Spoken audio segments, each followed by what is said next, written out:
Good morning students. Hope आप सभी बहुत अच्छे होंगे। सबसे पहले तो सभी को बहुत बहुत धन्यवाद, बहुत बहुत शुक्रिया। इतना सपोर्ट आप लोग की तरफ से मिल रहा है, इतना प्यार आप लोग की तरफ से मिल रहा है, अच्छे अच्छे कमेंट्स आ रहे हैं। बस इसी तरह सबका साथ बना रहे और इस चैनल को हम लोग को बहुत ऊपर तक ले जाना है। कुछ दिन में हम लोग जनरल स्टडी का रेगुलर क्लास भी स्टार्ट करेंगे और सब्जेक्ट वाइज अलग अलग उसको भी स्टार्ट करेंगे, वो भी बहुत जल्द हम लोग उस पर काम करेंगे। चलिए तो हम लोग अपने टॉपिक पर आते हैं। तो यहाँ पे समझना, शासन चलाने के लिए तीन प्रकार का स्टेट हो सकता है शासन व्यवस्था चलाने के लिए। एक को हम लोग कहते हैं एथिज्म। एथिज्म का मतलब होता है, इसको हिंदी में बोलते हैं अनीश्वरवाद। एक वर्ड होता है जिसको हम लोग बोलते हैं थियोक्रेसी। थियोक्रेसी का मतलब होता है धर्मतंत्र। और एक वर्ड है सेक्युलर। सेक्युलर को हिंदी में ऐसे आम बोलचाल में आप ट्रांसलेट करते हैं धर्मनिरपेक्ष, लेकिन टेक्निकली धर्मनिरपेक्ष बोलना सही नहीं होगा, उसके लिए हम लोग वर्ड यूज़ करते हैं पंथ निरपेक्ष। अब ये अलग कॉन्सेप्ट है कि धर्मनिरपेक्ष और पंथ निरपेक्ष में क्या अंतर होता है, इसके लिए हम लोग बाद में बात करेंगे। तो आम बोलचाल में आप बोल सकते हो धर्मनिरपेक्ष, लेकिन टेक्निकली आप क्या कहोगे, पंथ निरपेक्ष, सेक्युलर वर्ड को। और यहाँ पे हम लोग को सेक्युलर समझना बहुत ज़्यादा ज़रूरी है, क्योंकि आपको पता है कि India is secular state. Bharat एक क्या है, सेक्युलर राज्य है। और आपको ये पता होना चाहिए कि आप जिस कंट्री में रह रहे हैं वो सेक्युलर, अगर वो हम लोग कह रहे हैं कि ये सेक्युलर स्टेट है, तो सेक्युलर का मेनली मीनिंग क्या होता है, बहुत लोगों को इसका मीनिंग भी नहीं पता है। और वो डिबेट कर रहे हैं, डिस्कशन कर रहे हैं। तो आप ये बात ध्यान रखना, खास करके सिविल सर्विसेज के एग्जामिनेशन में या फिर प्री में भी क्वेश्चन पूछ देता है, या फिर किसी इंटरव्यू में आपसे सवाल पूछ सकता है कि भारत सेक्युलर स्टेट है, तो सेक्युलर का क्या मतलब है। तो सेक्युलर वर्ड आप तभी अच्छे से समझ पाओगे जब पहला दो वर्ड जो मैंने बताया है, एथिज्म और थियोक्रेसी, अगर ये दोनों को अगर आप समझते हैं तो आपको आपके लिए सेक्युलर बहुत आसान हो जाएगा, बहुत इजी वे में आप उसको समझ जाओगे और बहुत आराम से आप परिभाषा बता पाओगे। आप एग्जामिनेशन हॉल में या किसी इंटरव्यू बोर्ड के सामने बहुत कंफर्टेबल जोन में रहोगे वहाँ पे। तो देखो, और ये वर्ड अक्सर न्यूज़ में रहता है, डिबेट डिस्कशन देखना चलते रहता है सेक्युलर को लेकर के। तो खैर चलो, तो आप पहले समझना कि एथिज्म जब हम कहते हैं तो एथिज्म का मतलब क्या होता है। तो एथिज्म का मतलब होता है अनीश्वरवाद, मतलब नो गॉड, जो ईश्वर पर यकीन नहीं करता, उसको हम लोग क्या बोलते हैं, एथिज्म बोलते हैं। तो आप समझना, ऐसा स्टेट, ऐसा कंट्री जिसका कोई रिलीजन नहीं है। अगर वो ईश्वर पर यकीन नहीं कर रहा है, इसका मतलब वो कोई रिलीजन पर यकीन नहीं कर रहा है। और ऐसा कंट्री वो नास्तिकों का देश होगा, जहां पे कोई भी रिलीजन पर यकीन नहीं किया जाता है। अब एक बात ध्यान रखना, नास्तिकों का देश कहने का मतलब ये है कि वहां पे उस राज्य का कोई भी रिलीजन नहीं होगा और ना ही वहाँ पे रहने वाले जो नागरिक होंगे उनका कोई रिलीजन होगा। तो इसका मतलब आप बताओ, वहाँ के जो नागरिक होंगे क्या उनके पास कोई धार्मिक अधिकार होगा? तो बिल्कुल नहीं। Right to freedom of religion उनको मिलेगा? तो नहीं, है ना। तो याद रखना, एथिज्म कंट्री जो होता है, एथिज्म स्टेट जो होता है, वहाँ के लोगों को धार्मिक स्वतंत्रता नहीं दिया जाता है ना। तो और एक बात और आप ध्यान रखना कि मैं धर्म, रिलीजन को धर्म बोल दे रहा हूँ, लेकिन ये भी टेक्निकली गलत है। लेकिन आम बोलचाल का अवधारणा में हम लोग बोल देते हैं कि धर्म का इंग्लिश ट्रांसलेशन क्या होता है, रिलीजन। याद रखना, रिलीजन अलग चीज़ है, धर्म अलग चीज़ है। धर्म का आज तक कोई भी इंग्लिश ट्रांसलेशन नहीं हुआ। आम बोलचाल में हम लोग धर्म को ही रिलीजन बोल देते हैं, लेकिन दोनों में अंतर है। इसका भी कॉन्सेप्ट मैं आपको आगे दूंगा। तो पहले ये समझो कि आपको ये स्पष्ट हो गया होगा कि एथिज्म का मतलब क्या हो गया। जैसे इसका एग्जांपल आप लेना चाहो, जैसे जो मार्क्स को फॉलो करते हैं, कार्ल मार्क्स को जो फॉलो करते हैं, मार्क्सिज्म, है ना। जैसे जो नास्तिकवाद होते हैं, आपने सुना होगा कार्ल मार्क्स कहते थे कि धर्म क्या होता है, रिलीजन क्या होता है, ओपियम होता है, जो पीपल के लिए क्या है, ओपियम का काम करता है। तो आप समझना, या चारवाक सिद्धांत पे जो फॉलो करेंगे, जो हमारे इंडियन फिलॉसफी में आप चारवाक सिद्धांत पढ़िएगा, तो वो लोग नास्तिकवाद। तो ऐसा कंट्री जो ईश्वर पर विश्वास नहीं करता है, उसको हम लोग क्या बोलेंगे, एथिज्म। इसका एग्जांपल आप लो, यूएसएसआर, जो सोवियत संघ, जो रशिया से पहले है ना, 1991 से पहले, तो वो एक ऐसा कंट्री था, एथिज्म कंट्री था। तो एथिज्म कंट्री का मतलब हो गया एथिज्म। आपको ये चीज़ मेरे ख्याल से स्पष्ट हो गया होगा कि एथिज्म हम किसको कहते हैं। तो आप एक बात दिमाग में रखना, एथिज्म हम उसको कहते हैं जहाँ पर जिसका कोई भी रिलीजन नहीं होगा, वो कंट्री में कोई रिलीजन नहीं होगा, और ना ही वहाँ के लोगों को कोई धार्मिक स्वतंत्रता दिया जाएगा, उसको हम लोग कहते हैं एथिज्म, जहाँ पे कोई भी रिलीजन नहीं। दूसरा वर्ड है थियोक्रेसी। थियोक्रेसी जस्ट उसका उल्टा है। एथिज्म में मैंने आपको क्या बताया, जिसका कोई रिलीजन नहीं होगा। थियोक्रेसी क्या होता है, तो थियोक्रेसी हम उसे कहते हैं जो धर्म के आधार पर, रिलीजन के आधार पर सत्ता, शासन व्यवस्था चलाया जाएगा। वहाँ का शासन व्यवस्था, वहाँ पे कानून व्यवस्था जो भी होगा, वो किस आधार पर चलेगा, तो रिलीजन के आधार पर चलेगा। तो आप याद रखना, वहाँ पे लोगों को रिलीजियस राइट तो दिया जाएगा, लेकिन कौन सा रिलीजियस राइट दिया जाएगा, वही रिलीजियस राइट दिया जाएगा जो कि उस राज्य का रिलीजन है। जो राज्य का रिलीजन होगा, जो स्टेट का रिलीजन होगा, मतलब जो कंट्री का रिलीजन होगा, वही रिलीजन किसका होगा? नागरिकों का होगा।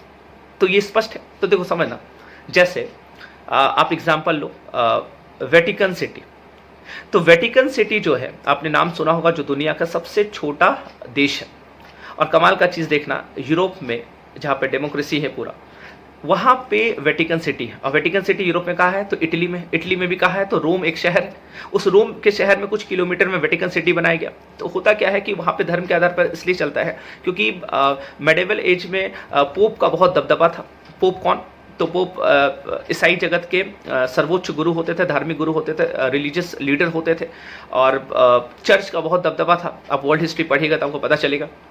तो चर्च का बहुत ज़्यादा दबदबा होता था। लेकिन धीरे धीरे जैसे जैसे वहाँ पे डेमोक्रेसी आते गया और चर्च का दबदबा धीरे धीरे क्या होने लगा? कम होने लगा। लेकिन उनके सम्मान में, पोप के सम्मान में, यूरोपियन लोगों ने ये डिसाइड किया कि चलो एक हम लोग देश ही बना देते हैं जहाँ पे रिलीजन के आधार पर, क्रिश्चियनिटी के आधार पर वहाँ पे क्या होगा? शासन व्यवस्था चलाया जाएगा। और वेटिकन सिटी उसका एग्जाम्पल।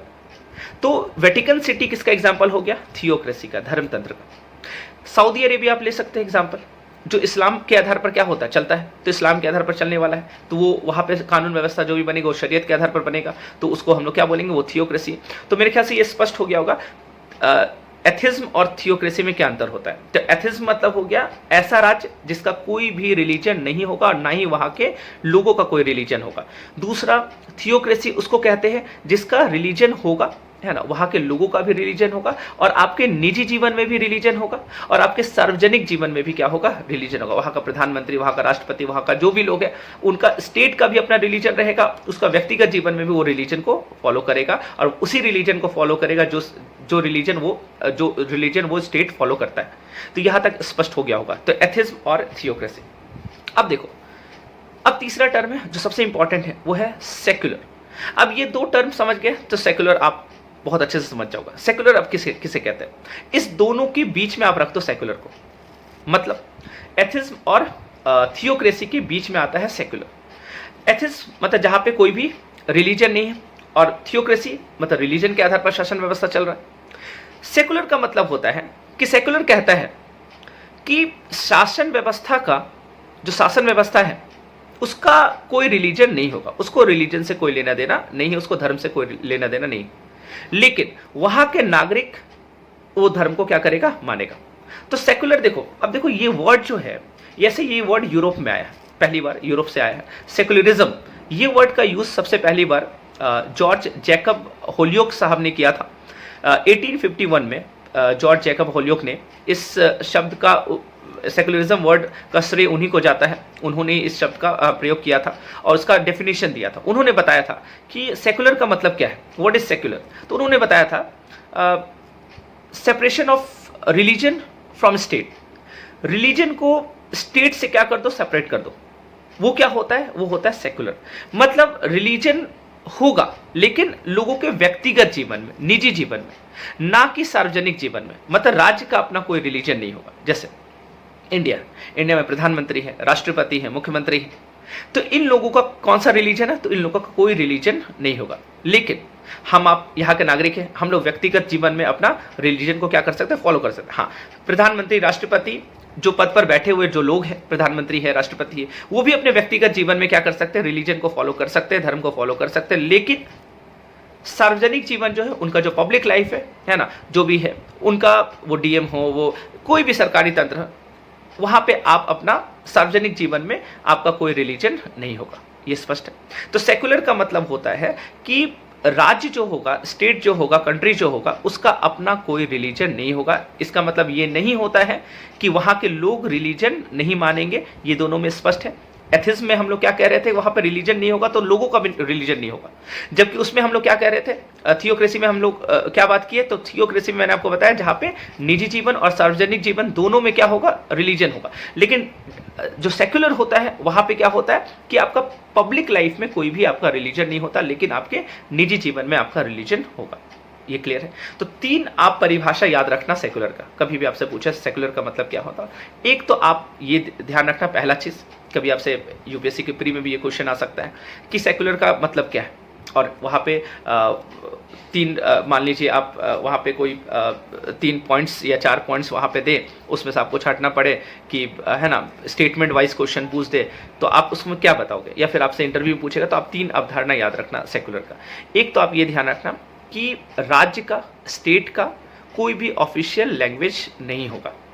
मतलब स्टेट जो है उसका कोई भी, सॉरी ऑफिशियल लैंग्वेज नहीं, ऑफिशियल रिलीजन नहीं होगा। स्टेट का कोई भी ऑफिशियल रिलीजन नहीं होगा, पहला चीज़ है ना, कि कोई भी जो स्टेट होगा उसका कोई भी ऑफिशियल रिलीजन नहीं होगा। दूसरा चीज़ कि स्टेट रिलीजन के आधार पर डिस्क्रिमिनेट नहीं कर सकता, मतलब वो भेदभाव नहीं कर सकता लोगों में, मतलब वहाँ के नागरिकों में वो रिलीजन के आधार पर भेदभाव नहीं करेगा।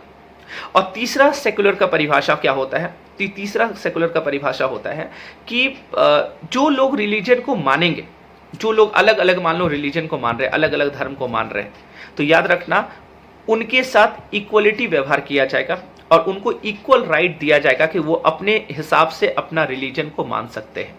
ये मेरे ख्याल से क्लियर होगा। तो 3 चीज़ बस कीवर्ड को आप दिमाग में रखना। पहला मैंने आपको क्या बताया कि स्टेट जो होगा उसका कोई ऑफिशियल रिलीजन नहीं होगा, सेकुलर का परिभाषा मैं बता रहा हूँ। दूसरा क्या होता है कि स्टेट भेदभाव नहीं करेगा, नागरिकों में डिस्क्रिमिनेट नहीं करेगा। और तीसरा क्या होगा, इक्वल राइट दिया जाएगा, जो अलग अलग रिलीजन के मानने वाले लोग हैं सभी को बराबर की नज़र से देखा जाएगा, राज्य भेदभाव नहीं करेगा, ये सब चीज़ यहाँ पे नहीं होगा। क्लियर है ये चीज़? तो ये होता है सेकुलर का। ये मैंने आपको बताया वेस्ट के परिप्रेक्ष्य में, और ये सेकुलर का जो आप बोल सकते हो कि यूनिवर्सल लॉ है ना, उस आधार पर माना जाता है सेकुलर का मीनिंग। लेकिन अब देखो हमारे इंडिया में, हमारा जो इंडियन कॉन्स्टिट्यूशन है, भारत जो है एक सेकुलर स्टेट है, लेकिन ये बात कहीं भी इंडियन कॉन्स्टिट्यूशन में लिखा हुआ नहीं था। मूल संविधान का मैं बात कर रहा हूँ, मतलब ओरिजिनल कॉन्स्टिट्यूशन में कहीं भी ये लिखा हुआ नहीं था। सेकुलर वर्ड पहली बार 42nd कॉन्स्टिट्यूशन अमेंडमेंट एक्ट 1976 में हमारे प्रीएम्बल में ऐड किया गया, और आपने सुना होगा वहाँ पे 3 शब्दों को जोड़ा गया, एक सोशलिस्ट, एक इंटीग्रिटी और एक सेकुलर। और कमाल का बात यह है कि हमारे यहाँ जो सेकुलर वर्ड आया 76 में, और उसके लिए जब फिर हिंदी ट्रांसलेशन उसका किया गया, तो धर्मनिरपेक्ष हम लोग ट्रांसलेशन नहीं किए, हम लोग क्या किए, पंथ निरपेक्ष। अब यहीं पे एक सवाल यहाँ पे बन सकता है, आपसे इंटरव्यू में पूछ सकता है कि धर्मनिरपेक्ष क्यों नहीं, उसके जगह पर पंथ निरपेक्ष क्यों? तो ये जानने के लिए अगले एपिसोड का इंतजार करें। तब तक के लिए थैंक यू।